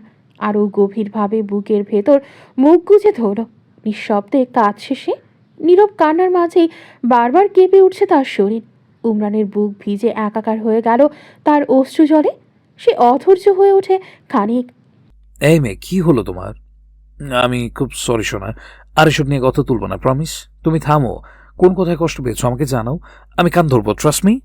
কিন্তু সেই আদুরের স্বরেও শ্রেয়সীর কান্না একটুও কমল না, বরং তার নরম বুক আর পিঠের কম্পন আরও স্পষ্ট জানান দিল ভেতর থেকে কান্নার গতি বেড়েই চলেছে, যেন কাঁদতে কাঁদতে উমরানের বুকের ভেতর ঢুকে যেতে চাইছে সে। উমরান নিজেই ভেতর ভেতর অস্থির হলেও আর কোনো প্রশ্ন করলেন না। শ্রেয়সীকে থামতেও বললেন না। এই কান্না যে গভীর কোনো জায়গা থেকে আসছে তা সে বুঝতে পারছে, কেবল হেতু অজানা। তাই শ্রেয়সীর কাঁধে থাকা হাতের আলিঙ্গন দৃঢ় করে সময় নিলেন। শ্রেয়সী তখনও অঝরে কাঁদছে, মাঝে মাঝে নাক টানে, মাঝে মাঝে শরীর কেঁপে ওঠে। সময় গড়ায়, সে কিছু বলে না। উমরান ধৈর্য ধরে থাকেন। অবশেষে শ্রেয়সী নিজেই কাঁদতে কাঁদতে ঢোক গিরে মুখ খুলল। আমি জানি সব। ওকে কথা বলতে দেখে হাঁফ ছাড়লেন উমরান। আজ আলমারির নিচের ড্রয়ারগুলো খুলেছিলাম সব পরিষ্কার করতে গিয়ে। উমরানের কপালে ভাঁজ পড়ল, কিন্তু মুখে নীরবতা। নরম আলিঙ্গনে জড়িয়ে রেখেছেন স্ত্রীকে। শ্রেয়সী অশ্রু ছড়াতে ছড়াতে আবার বলল, আপনার বিয়ের সব ছবি দেখেছি, আপনার আর আপনার স্ত্রীর একত্রে সব ছবি, উশসী আর ওর মাম্মা পাপার সব ছবি। বলতে বলতেই কেঁপে উঠল সে, থেমে আবার ভাঙা কণ্ঠে বলে, ডক্টরের সব কথা তখন মাথায় ঘুরছিল, নিজেকে কেমন পাগল পাগল লাগছিল আমার। মনে হচ্ছিল মাথাটা ফেটে যাবে। আপনি তখন বাড়িতে ছিলেন না। অনামিকাকে ফোন দিয়েছিলাম, আমার বান্ধবী, সব ছবি পাঠাই, ডক্টরের সব কথা বলি আমি। ও প্রথমে বলতে চাইছিল না, বারবার এড়িয়ে যাচ্ছিল। আমার তখন ইচ্ছে করছিল সব ভেঙে চুরমার করে দিতে। একটু দম নিয়ে আবার বলে, পরে আমার অবস্থা দেখে ও সব সত্য বলে দেয়। আমি বাবা মায়ের আসল সন্তান মৌরি সওদাগর নই। ওদের মেয়ে এক রাতে সুইসাইড করেছিল। কাউকে ভালোবাসতো সে। ওর গর্ভে নাকি সন্তান এসেছিল। অনামিকা ওই মৌরির বান্ধবী যে মারা গেছে। মৌরির এসব ব্যাপারে কেউ জানতো না। আত্মীয় স্বজন পরিজন কেউ না। সম্মানের ভয়ে বাবা চাচুরা এসব কাউকেই জানায়নি। সেই মৌরির জায়গাতেই আমি ছিলাম এতদিন। আমি আমার কিছু মনে ছিল না হয়তো তখনও, তাই ওদের মেয়ে হয়ে থেকে গিয়েছিলাম আমি। কণ্ঠ আরেও ভারী হয়ে আসে তার, ও অবিরত চোখের পানি ঝরছে। অনামিকা বলল, এখন আমার যার সাথে বিয়ে হয়েছে সেই আমার স্বামী। আমার সন্তানও আছে। চোখের জল মুছতে না মুছতেই সে বলতে থাকে। আমি সব শুনে আর কিছু বলিনি, ফোনটা কেটে দিই। আমার বিশ্বাস হচ্ছিল না তখনও। মনে হচ্ছিল সব স্বপ্ন। অন্য ঘোরে আছি আমি। স্বপ্ন ভাঙলে ঘোরটা হয়তো কেটে যাবে। তারপর উশসী ঘুম থেকে উঠে কাঁদছিল। আমি কি করব ভেবেই পাচ্ছিলাম না। যা বুঝলাম তার মানে দাঁড়াচ্ছে ও আমার মেয়ে। অথচ আমার ঘোর কেটে গেলে আমার সব মিথ্যাই, এটা আমি জানি। কিন্তু উশসীকে কাঁদতে দেখে সেই প্রথম দিনের মতো বুকের ভেতর কেমন কাঁপছিল আমার। ও আমার মেয়ে ভেবেই কেমন একটা লাগছিল আমার। আমার মেয়ে আমার থেকে দূরে ছিল এতদিন। আমার ছোট্ট মেয়ে। এখন তো 1 বছর চলছে ওর। তখন নবজাতক ছিল নিশ্চয়ই। আমাকে ছাড়া কিভাবে থেকেছে আমার মেয়েটা। শ্বাস জড়িয়ে আসে তার, ঢোক গিলে আবার বলে। এদিকে স্বপ্ন ভাঙলে সব ঠিক হয়ে যাবে জানতাম আমি। আবার সব ঠিক হলে তবে ফের আগের জগতে। আপনার প্রতারণায় দেয়া এলোমেলো জীবন। স্বপ্নে থাকলে আপনি আপনার মেয়েই সব। আমি পাগল হয়ে যাচ্ছিলাম মেজর। পাগল হয়ে যাচ্ছিলাম আমি। বুঝতে পারছিলাম না স্বপ্নে থাকলে স্বপ্নের বাস্তবে এতদিনে সঠিক দিশায় এসেছে আমার জীবনটা। আমার বাস্তবে ফিরলে বাস্তবের বাস্তবতা স্বপ্নের সব মিথ্যা মনে হয়। তারপর ফের দ্বিধা আর প্রতারক আপনি সহ আমার এতদিনের সুন্দর জীবনের রীতি। দুটো পরিচয় আর কল্পনা বাস্তবের মধ্যে দ্বিধা নিয়েই থাকলাম আমি, কিচ্ছু মেলাতে পারছিলাম না। এর মধ্যে বাড়ির সবাই আসবে জানালে অনেক কষ্টে সব মিথ্যা মাথা থেকে ঝেড়ে ফেলি আমি। কিন্তু তখনও অনামিকা যা যা বললো তা মিথ্যা প্রমাণ হয়নি, বরং ওর কথাগুলো ছবিতে যা দেখেছি তা সত্য প্রমাণ করতে ব্যস্ত। ঘোর কাটলো না আমার, ওভাবেই বাড়ির সবার সাথে সময় কাটালাম। ভাইয়াকে জিজ্ঞেস করেছিলাম অল্প একটু। ভাইয়া একবার জোর দিয়ে সেই আগের মতো আমাকে নিয়ে আমার দ্বিধা কাটিয়ে দিয়ে বুঝে নিতাম আমি ঘোর ভেঙে গেছে আমার। আসলেই এতক্ষণ স্বপ্ন দেখেছি আমি মৌরি। অনামিকা মিথ্যে বলেছে, আপনার ড্রয়ারের ছবিগুলো মিথ্যে। কিন্তু কান্নার দমক আটকে পড়ে। কিন্তু ভাইয়া আগের মতো আমার নিজের পরিচয় নিয়ে দ্বিধা এলো আর জোর দিয়ে বোঝালো না যে আমি মৌরি। উল্টো আমার প্রশ্নটা করার সাথে সাথে ভাইয়ার চোখে যে ভয় দেখলাম, সেটাই আমার সব স্বপ্নকে বাস্তব প্রমাণ করে দিল। ভাইয়া নিজেই বলেছে আমি যেন নিজে পরখ করে দেখি। আর আমিও বুঝলাম আমি আমি শ্রেয়সী, আপনার স্ত্রী, আর উশসীর মা আমি। থামল সে, চোখের ঝলে ভেসে যাচ্ছে উমরানের বুক। তার কান্নার যে হেঁচকি তা স্পষ্ট জানান দেয় যে সে পারছে না অঝরে কাঁদতে। হয়তো মাতৃমন এত কিছুর মাঝেও কক্ষে ঘুমন্ত সন্তানের উপস্থিতি খেয়ালে রেখেছে। সময় বদলানোর সাথে মানুষও।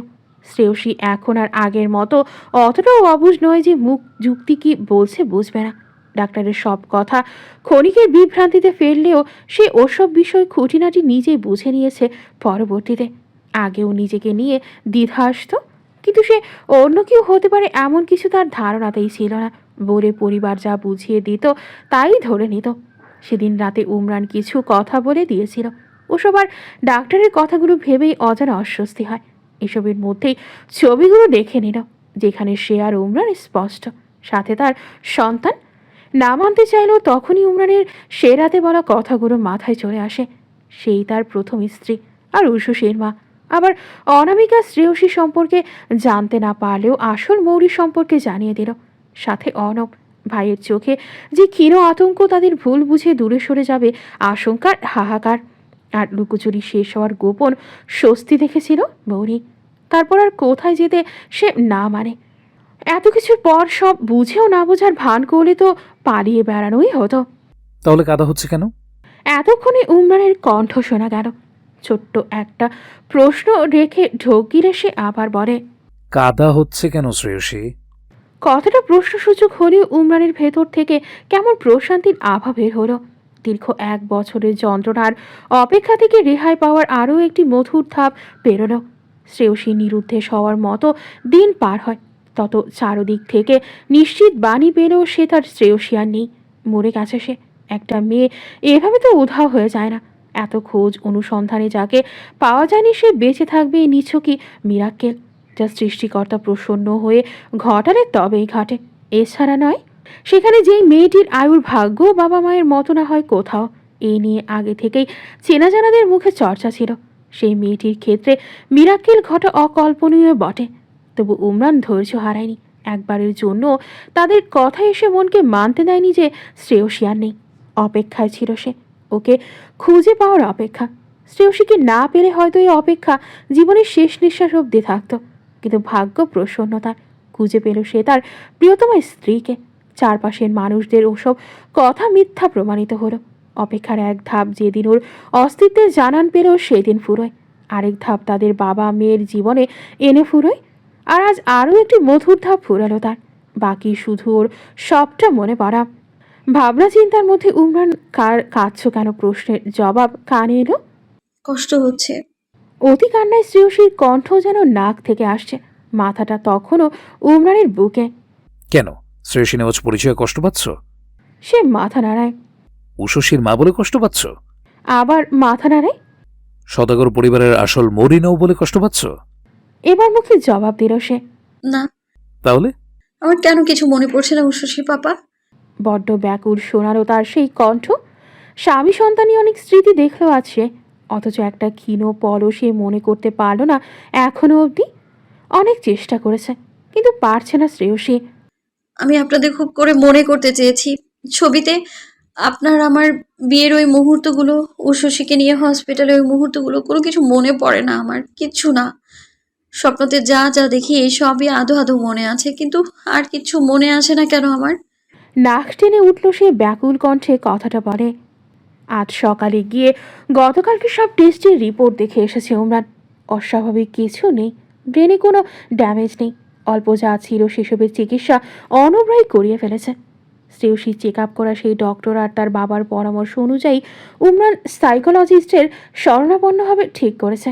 কারণ যা বুঝলো সমস্যাগুলো শ্রেয়সীর মানসিক স্বাস্থ্যের। তারপর দেখা যাক কতটুকু উন্নতি হয়। রিল্যাক্স, সব জেনে গেছো আর মেনে নিয়েছো, এটাই বেশি আজকের জন্য। এত প্রেশার নিও না তো, সব মনে পড়বে আস্তে আস্তে।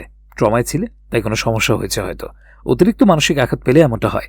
ঘাবড়ানোর দরকার নেই, আমরা সাইকোলজিস্টের কাছে যাব, দেখবে সব ঠিক হয়ে যাবে নিয়মিত কাউন্সেলিংয়ে গেলে। আশ্বস্ত করে সে শ্রেয়সীকে।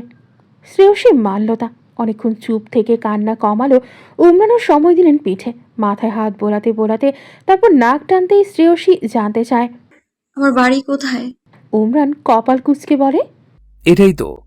না, বাবা বাড়ি। বান্দরবান। শ্রেয়সী বুঝলো স্বপ্নের ওসব আঁকাবাঁকা আর নিচু নিচু রাস্তার হেতু। আমার বয়স কত? আমি অনেক বড়, তাই না? মানে অনেক বড় মনে হচ্ছে কেন? কিঞ্চিত ভাজি পড়ল ললাটে। বয়স কত আবার কি? শ্রেয়সী এবার নাক টেনে মাথা তোলে। মানে আমি নিশ্চয়ই আরো বড় হব। এখন তো 19-এ উঠেছি। উষসী 1 বছর হলে, আমি 18-তে নিশ্চয়ই মা হইনি।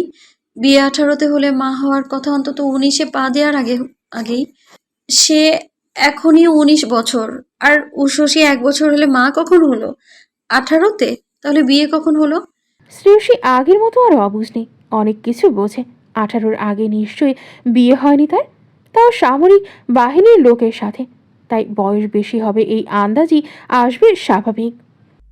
আমাদের বিয়ে হওয়ার 3 মাস পর তুমি 17তে পা দিয়েছ মেয়ে, আর মা হয়েছ বিয়ের ঠিক 1 বছর পর। আর এখন 19-এ। সব গণনা ঠিক আছে, তোমার বয়সও। এত কিছু নিয়ে মাথা ঘামিও না তো, আজকের জন্য বেশি হয়ে যাচ্ছে। মানে বাল্যবিয়ে? তার কথা শেষ হতে না হতেই শ্রেয়সীর বিস্মিত কণ্ঠ কানে আসে। উমরের বুক থেকে অনেকটাই উঠে গেছে সে। তার চেহারার দিকে তাকিয়ে হতবাক নয়নে চায় সে। উমরান কিছুটা চমকিত হলো। এই মেয়ে কত কিছু মাথায় এনে ফেলেছে। এই বাল্যবিবাহ কথাটা উমরানের কান যেন পিছু ছাড়তে চায় না। মেয়েটাকে বিয়ে করার পর যখন জানলো বাবা হবে, সে কথা বাতাসে বেগে পুরো সেনানিবাস জুড়ে ছড়িয়ে পড়েছিল। কত যে কাহিনী হয়েছিল ক্যাম্পে। অফিসাররা মিটিং বসতে গিয়েছিল এই নিয়ে। নেহাত শ্বশুর মশাই উদার মনের বন্ধু একটা রেখে গিয়েছিল, তিনি সব সামলে নিয়েছেন। না হয় তাকেই ওসব লজ্জাজনক পরিস্থিতি সামলাতে হতো, তাও কম অপদস্থ হতে হয়নি। বাচ্চা একটা মেয়েদের দেওয়ানা হয়ে বাল্যবিবাহ করে নিয়েছে মেজর ওমরান তাওসিফ। এই নিয়ে প্রচুর আলোচনা কিংবা মুখোমুখি ঠাট্টার মশকরার শিকার হয়েছে সহকর্মীদের কাছে। প্রথম দিনই যার দৃঢ় ব্যক্তিত্ব নিয়ে গুঞ্জন উঠেছিল ক্যাম্পে, সে এমন কাণ্ড ঘটিয়েছে আলোচনায় আসারই কথা। জুনিয়ররা তাকে দেখলে বেশ কিছুদিন মুখ টিপে হাসত। ট্রেনিংয়ে ওসবে মন না দিয়ে জীবনের লক্ষ্যে ফোকাসড হওয়ার কথা বলতো সে। যাদের মধ্যে রঙিন হাওয়া লেগেছে মনে হতো, সেই সেনাগুরুর চোখে চোখ রাখতে গিয়েও প্রথম প্রথম কম সংকোচ লাগেনি। আর সবচেয়ে বড় কথা, কর্নেল কিবরিয়া স্যার, তার শ্বশুর, সে নিজেও শ্রেয়সীর প্রেগনেন্সির পর কেমন অদ্ভুত এক রাগ, ক্ষোভ কিংবা বিরক্তি নিয়ে তাকাতো তার দিকে। এরপর বাল্যবিবাহের একটা কেস নিয়ে দুজনের সামনে এক অফিসার কিছু আলোচনা করছিল একবার। উমরানের দিকে সে তীর্যক চাহনি ছুঁড়েছিল শ্বশুর। উমরান এই জীবনে ভুলবে না। সে কণ্ঠে বিরক্তি এনে শ্রেয়সীকে বলে, কোথা থেকে কি টানো আবার? আসো, কাছে আসো, ঘুমিয়ে পড়ে, অনেক রাত হয়েছে। শ্রেয়সী শূন্যনাথা কণ্ঠে ফের অবাকতা টেনে বলে, আপনি না মেজর, বাল্যবিবাহ করলেন? চুপ শ্রেয়সী, ওসব ফালতু কথা বাদ দাও। অল্প ধমকে বলে।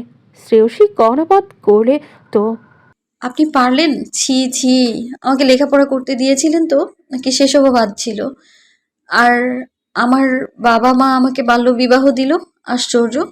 উমরান চোখে মুখে বিরক্তি টেনে সামনে তার উপর আটশোয়া মাথা তুলে নানান প্রশ্নে জর্জরিত করা মেয়েটির কথা শুনছিল মন দিয়ে। শেষ কথাটি শুনে কপালে বিরক্তি ভাঁজ মিলিয়ে গেল অজান্তে। চেয়ে থাকলো মায়াবী চেহারার মেয়েটিকে। তার নিজের অপেক্ষা একে একে শেষ হচ্ছে, আর শ্রেয়সী জীবন সম্পর্কে একে একে সব তার সামনে আসবে। নতুন করে তার নিজের সম্পর্কে জানবে, কষ্ট পাবে যখন জানবে উশসী ছাড়া রক্তের সম্পর্কের কেউ নেই তার এই পৃথিবীতে। আবার রক্তের সম্পর্ক ছাড়াও আত্মার সম্পর্কে কিছু আপন মানুষ ছিল জানলে ততটাই আনন্দিত হবে সে। জীবনটা বড়ই অদ্ভুত। এক এক জড়ো হাওয়া আসে আর তাণ্ডবে সুখগুলো সব উড়িয়ে দিয়ে যায়। আবার একই হাওয়াদের তাণ্ডবে মধুর সুরে হারিয়ে যাওয়া সুখগুলো ভাসিয়ে আনে। কিন্তু উমরান এই মুহূর্তে আর অন্য কিছু জানতে চায় না শ্রেয়সীকে। সে নিজের উপর আটশোয়া হয়ে থাকা শ্রেয়সীকে বাহু ধরে অকস্মাৎ পাশে ফেলে শুইয়ে দেয়, আর নিজে তার মেধহীন নরম উদরের দুপাশে হাঁটু ফেরে উঠে বসে। উমরানের পরনে নাভির নিচে ঢুরু ঢুরু ট্রাউজার থাকলেও শ্রেয়সী বিবস্ত্র বলতে গেলে। শুধু চাদরটা ছিল তার গায়ে। ওটা এখন কোনোভাবে তার শরীরের নিম্নভাগ থেকে ঢেকে বাকিটা গায়ের নিচে পড়ে আছে। শ্রেয়সী তৎক্ষণাৎ চিকন চিকন হাত দুটোকে উন্মুক্ত সুরল নারী অবয়বের লাজাবরণ বানালো।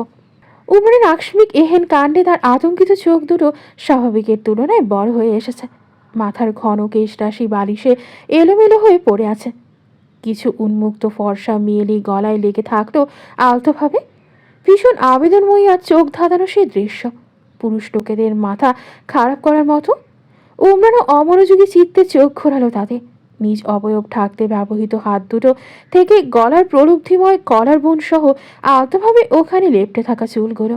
মদ্যপ নয়নে সব দেখে সে চোখ ঘুরিয়ে চেহারায় নজর ফেলতেই শ্রেয়সী চমকিত আর আতঙ্কিত নয়ন দুটোতে চোখ পড়ল। অমনি মনোযোগ ফিরে তার চোখে তীক্ষ্ণতা এনে বলে, তার মানে শ্রেয়সী নেওয়াজ আজ স্বামীর মিলন আহ্বানে সাড়া দিয়েছে অতীত জেনেই, নয়তো স্বামীকে ফিরিয়ে দিত সে। ধারালো কণ্ঠ তার, যেন এমন হলে বিষয়টা খারাপ হতে যাচ্ছে শ্রেয়সীর জন্য। তবে শ্রেয়সী ওসব মাথায় রেখে সাড়া দেয়নি। তারও যথেষ্ট চাওয়া পাওয়া জেগেছিল উমরানের অমন অনিয়ন্ত্রিত স্পর্শে। তার নিজের শরীরটাও বেহায়া হয়ে উঠেছে মনে হচ্ছিল তার। ব্যাকুল ব্যাকুল লাগছিল শরীরে আরও গাঢ় ছোঁয়া পেতে। আর দেখেছে স্বামীর চাহনিতে কতটা কাতরতা ছিল, যেন ওই মুহূর্তে তাকে না পেলে মরেই যাবে। যেমন যেমনটা ভাবছেন তেমন কিছুই না। তারও যে ইচ্ছে ছিল তার চেপে গেল সে, কোনোভাবে কথা কাটাতে চায়। আচ্ছা, তাহলে আজ এই অধমের উপর মায়া হওয়ার কারণ? প্রথম দিন কিভাবে কাঁদছিলে আমি ছুঁয়েছি বলে, সেদিনই অনেক কিছু বলে ফেলেছিলাম আমি ঘরে। কিন্তু তুমি আমার ছোঁয়ায় এতটা ঘৃণ্যভাবে নিয়েছিলে যে আমার কথাগুলো কর্ণপাত করার দরকার মনে করনি। সেসব বেশ মনে আছে আমার। তাহলে ভ্রু উঁচিয়ে জানতে চায় সে, যদিও এসব আজকের জন্য শ্রেয়সীকে অতীত নিয়ে অতিরিক্ত চিন্তাভাবনা থেকে দূরে রাখার প্রচেষ্টা মাত্র। এদিকে তাকাও। হাতে চিবুক ছুঁয়ে মুখ ফেরা নিচের দিকে। শ্রেয়সী তাকাতেই দেখল একটু আগের তীক্ষ্ণতা ভরা সেই চাহনির পরিবর্তিত মাতাল রূপ। হ্যাঁ, চোখের চাহনিটা আর মাতালের মতোই লাগছে। ঢোক গেড়ে সে উমরান কানের কাছে এসে ধিমি কণ্ঠে বলেন, নাকি তোমারও ইচ্ছে ছিল আজ স্বামীর কাছে মিলন সুখ পাওয়ার? শ্রেয়সী উমরানের এমন ইচ্ছাকৃত লাগাম ছাড়া কথায় তীব্র লজ্জা অনুভব করলো ভেতরে ভেতরে। লোকটা বুঝে নিয়েছে। হাতটা অতি নিকটে থাকা উমরানের গলার পেছনে চুলের নিচটা আঁকড়ে ধরেছে।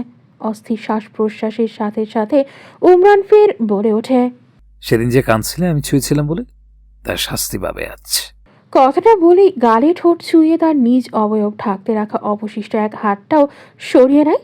শ্রেয়সী এই মুহূর্তে আর চায় না উমরান যা করতে চাইছে তা হোক।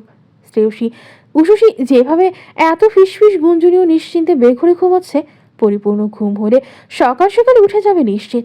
সারা রাত না ঘুমালে সকালেও মেয়ে তাড়াতাড়ি উঠে গেলে ঘুম লাটে যাবে, সাথে মাথা ব্যথায় কালকের পুরো দিনটাও। কিন্তু তার মানা শোনার অপেক্ষা করো না তার স্বামী। শ্রেয়সী সাদার উপর গোলাপি ফ্লাওয়ার প্রিন্টের একটা সিল্ক কাপড়ের লং ফ্রক আর তার উপর একটা স্টাইলিশ লেডিস সোয়েটার পরেছে। গলায় লাভ শেপের ডায়মন্ড ও পাথরের লকেট আর হাতে সিলভার প্লেটের ডাবল লেয়ার বাটারফ্লাই ব্রেসলেট সহ লেডিস ওয়াচ। কপালের দুপাশে কিছু চুল এনে রেখে আর অল্প কিছু আলাদা নিয়ে সামান্য পেঁচিয়ে ঘোরায়। তারপর পেছনে ক্লিপ আটকায় হালকা করে, বাকি লম্বা চুলগুলো পেছনে ছেড়ে রাখা। ময়শ্চারাইজার সহ যাবতীয় সব কিছু লাগায়। ঠোঁটে লিপ গ্লস দিয়ে এদিক ওদিক করে নিজেকে দেখে না এসে। রেডি হতে কতক্ষণ লাগে? উফ, বসে আছি 1 ঘন্টা। গুচির একটা ছোট সাইড ব্যাগ কাঁধে ঢুকিয়ে নিল যাতে অপর পাশে কোমরে এসে পড়ে থাকে। সব শেষ করেও এদিক ওদিক ঘুরে নিজেকে দেখে সে। বিরক্তির রাখা উমরানের ললাটে। 20 মিনিট যাবৎ এসব দেখছে। উশুসী আসে সম্পূর্ণ তৈরি। পাপার পাশে রুমের সোফায় নিজের ছোট্ট ডল নিয়ে বসে আছে সে রেডি হয়ে। কখনো চোখ ঘুরিয়ে মাম্মার ঢং দেখছে। উমরান তাড়া দিলে নিজেই বলেছিল বেশিক্ষণ লাগবে না, আর একটু পর রেডি হচ্ছে। এখন কত সময় যে লাগাচ্ছে। উমরান ফের বলেন, সব তো দিয়েছি শ্রেয়সী, আর কিসের জন্য দাঁড়িয়ে আছো? বের হতে হতে 11টা বেজে যাবে। শীতের দিন চোখের পলকে দেখবে বিকেল হয়ে এসেছে। ঘোরাঘুরি হবে আর? স্বল্প বিরক্তি আর হতাশা নিয়ে বলে সে। গায়ে আটশাট সাদা শার্ট আর তার উপরে কালো ব্লেজার, চুলগুলো সর্বদা নেয় আর্মি কাটের, খুব গোছালো। হাতে রোলেক্স ঘড়ি, হ্যান্ডসাম পুরুষ যাকে বলে। মেয়েদের এক দেখায় ক্রাশ খাওয়ার মতো। কিন্তু পাশে যে 1 বছর বয়সী কন্যাটি তুলতুলে গাখানা নিয়ে বসে আছে, তার চোখ দুটো মায়ের মতো হলেও গাল আর ঠোঁট দুটো যেন বাবার কার্বন কপি। তার উপস্থিতি মেয়েদের এক দেখার ক্রাশ বাসে পরিণত হতে যথেষ্ট হবে। আর সুন্দরী এক রমণী তো আছেই, ঘরণী হয়ে, তার সন্তানের মা হয়ে। মেয়েসহ মেয়ের পাশে মা পাশে থাকলে আর কারো বদনজর পড়ার সুযোগ হবে না উমরানের ওপর, বরং মুগ্ধ হয়ে দেখবে ভালোবাসার চিহ্নসহ সুন্দর একখানা দম্পতিকে। দাঁড়ান দাঁড়ান, আর 2 মিনিট। কথাটা বলে তাড়াহুড়ো করে আরেকটা সামান্য বড় সাইজের ব্যাগ নিল সে। ওতে একপাশে উশুসীর জন্য এক্সট্রা পোশাক নেয়, সাথে নিজের একটি লাল শাল আর একটি টেবিলে রাখা ছোট টিফিন বক্সটিও ঢুকাতে দেখা গেল। পরপর আবার বাবা মেয়ের সামনে এসে পারফিউম হাতের মধ্যে বেশি করে স্প্রে করে পাপার পাশে সাহেবি সেজে বসে থাকা উশুসীর কচি পাতার মতো হাতের কবজিতে আর কানের নিচে গলার দিকটায় নিজের স্প্রে করা হাতটা মেজে দিল। এটা সে বোন তুলিকে দেখে শিখেছে। বাচ্চার গায়ে সরাসরি স্প্রে করে না সে, কেন কি জানি। হ্যাঁ, এবার চলুন। অবশেষে বের হলো 3 জন। শ্রেয়সীকে সবকিছু একদিনেই জানানো উচিত হবে না। ভালো মন্দ মিশ্র অনুভূতিতে তার কাছে সবকিছু আবার এলোমেলো রাখতে পারে। এতে ছোটোখাটো যে কোনো মানসিক ধাক্কার সম্মুখীন হওয়ার সম্ভাবনা উড়িয়ে দেওয়া যায় না, কারণ সে তার অতীতের কিছুই মনে করতে পারছে না। এই অবস্থায় হতাশা কিংবা অজানা খারাপ লাগার অনুভূতি তার স্বাস্থ্যের জন্য ক্ষতিকর হতে পারে। তাই উমরান আজও শ্রেয়সীকে অতীত নিয়ে অতিরিক্ত চিন্তাভাবনা থেকে দূরে রাখার সর্বাত্মক চেষ্টা করছেন। সারাদিন শ্রেয়সী আর উশুসীকে নিয়ে ঘুরে ফেরায় ব্যস্ত থাকবে। অবশ্য শুধু অতীত থেকে দূরে রাখতে বললেও ভুল হবে। ছুটিতেই যদি পরিবার নিয়ে আনন্দ ঘোরাফেরা না করে, স্ত্রী সন্তানকে সময় দিতে না পারে, তাহলে সেই ছুটির আর দরকার কি? আজ ধরণীতে মন ভরা রোদ, যা বিগত কয়েকদিন ধরে দেখা যায়নি। যেন অনেক দিন পর সূর্যমামা নিজেই এসে উপস্থিত হয়েছে। শীতের সেই মিষ্টি রোদ মাথায় নিয়ে উমরান স্ত্রী আর কন্যার সহিত গাড়ি নিয়ে বেরোলেন ঘুরতে। শ্রেয়সী সওদাগর পরিবারের সাথে চট্টগ্রাম থাকলেও তার প্রথম এবং শেষ ঘুরতে বের হওয়া ছিল বোনের সাথে কক্সবাজার ভ্রমণ। তাও তুলি অকস্মাৎ অমন ভ্রমণে মৌরিকে যুক্ত করতে বাবাকে অনেক বলে কয়ে রাজি করিয়েছিল। এরপরই শুরু হলো তার নতুন জীবনের মিথ্যা দিয়ে সাজানো গল্পের ইতি। তারা বের হতে হতে প্রায় 11টা বেজে গেছে। সবার আগে যাওয়ার গন্তব্য Pahartali Foy's lake Concord amusement world. গাড়ির জানালা দিয়ে তাকিয়ে মা মেয়ে দেখছিল রাস্তাঘাটের নানান দৃশ্য, জনমানবের ভিড়, স্ট্রিট স্টল, লম্বা বাঁশের কাঠিতে গাঁথা রঙিন ফুল, হাওয়ায় ঘুরতে থাকা মিঠাই কিংবা বাচ্চাদের খেলনার পাখা, কোথাও একগুচ্ছ বেলুন নিয়ে দাঁড়িয়ে থাকা বিক্রেতা। সব মিলিয়ে খুব উপভোগ করলো তারা। উশুশির জন্য রাস্তাঘাট মানেই সব কিছু নতুন। এভাবেই দেখতে দেখতে গাড়ি ঢুকে পড়ে ফয়েজ লেক এরিয়ায়, যেখানে অ্যামিউজমেন্ট রাইডগুলোর সামনে উশুশির বেশ ভালো সময় কাটে। যদিও আগে থেকে ভাবনা ছিল কোনো রাইডে জয়েন না করার। শীতের হাওয়ায় উশুশির ঠান্ডা লেগে যেতে পারে, তবুও অন্যদের রাইড দেখেই সে ভীষণ আনন্দ পাচ্ছিল। পাপার করে গা নাচিয়ে দূরে উঠছে উশুশি, কখনো এলোমেলো তালি দিচ্ছে, কখনো আঙুল তুলে শব্দ করে রাইডের দিকে যাওয়ার আগ্রহ প্রকাশ করছে। আবার কাছে গেলেই হঠাৎ ধুম করে পাপার কাঁধে মুখ গুজে লুকিয়ে পড়ছে। একটু পর দাঁড়ালেই আবার যেতে চায়, কিন্তু যায় না। রাইড শুরু হলেই আবার খুশিতে কোলের ভেতর নেচে ওঠে, যেন চড়ার ইচ্ছা আছে, আবার মনের ভেতর হালকা ভয়ও। এমনই তার কাণ্ড। উশুশির এই আচরণ দেখে শ্রেয়সী নিজেও চোখে মুখে উৎসাহ নিয়ে সবটা উপভোগ করছিল। হঠাৎ সে ডেকে ওঠে, শুনুন, উমরান ফিরে তাকাতেই সে বলে, আমরা জয়েন করি একটাতে, তেমন কিছু হবে না, স্পিড কমিয়ে দিতে বলবেন, নেক্সট রাইডে যাই। কণ্ঠে স্পষ্ট আগ্রহ। মেয়েকে নিয়ে চড়তে চায় সে। আশেপাশে আরও অনেক মাকেই বাচ্চা কোলে রাইড উঠতে দেখা যাচ্ছে। উমরান প্রথমে কোনো উত্তর দিলেন না, কপাল কুঁচকে এদিক ওদিক তাকিয়ে কোন রাইডটা নিরাপদ হবে তা যাচাই করেন। তারপর উশুশিকে মায়ের কোলে দিয়ে সেখানে দাঁড়াতে বলে নিজে একপাশে চলে গেলেন। কয়েক মিনিট পর ফিরে আসতে শ্রেয়সী আবার বলল, কি হলো, চড়বো না আমরা? ও দেখুন কত লাফাচ্ছে, একটা রাউন্ডে যাই না প্লিজ, স্পিড কমাতে বলবেন। উশুশি তখন মায়ের কোলে বসে অন্যদের রাইড দেখে আনন্দে লাফাচ্ছে। হ্যাঁ দাঁড়াও, মেরিগো রাইডে যাবে, এই রাউন্ডটা শেষ হোক। কথা বলতে বলতে দুজনকে নিয়ে ওদিকে এগিয়ে গেলেন। এর মধ্যেই কাঙ্ক্ষিত রাইডের এক পাক শেষ হলো। সবাই নেমে পড়ল। চারপাশ 4 থেকে 10-11 বছরের বাচ্চারা ছিল, কারো কারোর সঙ্গে অভিভাবকও। সব রাইডের গতি সমানভাবেই চলছিল। উমরান পুরো একটি রাউন্ড রিজার্ভ করে নিয়েছিলেন তখন, যাতে অন্য কেউ না থাকে এবং সর্বনিম্ন গতিতে চালানো যায়। রাইড খালি হতেই শ্রেয়সী আর উশুশিকে নিয়ে এগিয়ে গেলেন। শ্রেয়সী আনন্দে ঘোড়ার পিঠে বসার সিটে উঠে বসল। তারপর স্বামীর কাছ থেকে মেয়েকে হাত বাড়িয়ে নিজের করে নিল। মায়ের করে বসে উশুশি বুঝেও গেছে এবার তারা চড়বে। সে মহা খুশি। দুজন ঠিকঠাক বসেছে কিনা নিশ্চিত হয়ে তবেই উমরান অপারেটরকে রাউন্ড শুরু করার অনুমতি দিলেন। একেবারে নিম্ন গতিতে চলছে। উশুশি আনন্দে ওখান থেকে হাত বাড়িয়ে আপা পাপা করে বাবাকে ডাকছে। ওদিক থেকে ঘুরে আসার সময় হয়তো সে চড়েছে তা দেখাতে চাইছে বাবাকে।